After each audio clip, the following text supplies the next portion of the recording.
Ma potrebbe dare l'anagrafe, cioè iscrivere all'anagrafe altri migranti? Se lo chiedono, ma penso sia un pochissimo. Sarà su una mano, forse oggi, forse ce n'è un altro a fine mese. Un altro richiedente asilo potrebbe essere iscritto entro fine mese all'anagrafe di Padova. Sergio Giordani non si definisce disobbediente politico, bensì obbediente alla legge. Il caso del migrante residente a Padova ha agitato le acque della politica non solo locale. Dal canto suo il ragazzo non si rende conto di essere diventato un caso mediatico. Nel giorno in cui esplodeva la bufera politica, lui era solamente felice di aver superato gli esami di terza media. Ce lo ha raccontato Elisabetta Vergani, una delle responsabili della cooperativa Orizzonti, che segue il suo percorso. È un ragazzo proveniente dalla Costa d'Avorio, è scappato dal suo paese qualche anno fa per motivi personali e politici che mettevano a repentaglio la sua vita.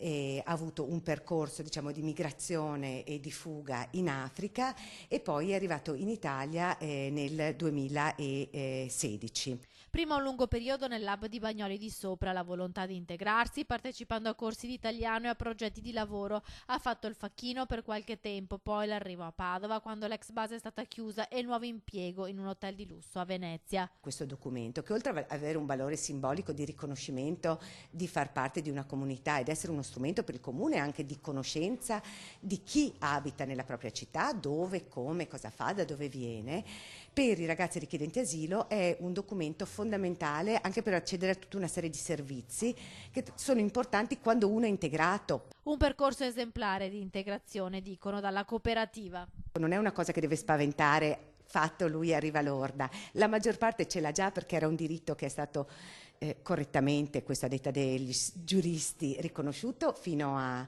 ottobre dell'anno scorso. C'è stato questo periodo di sospensione, però veramente parliamo di poche decine di persone in tutta la provincia di Padova.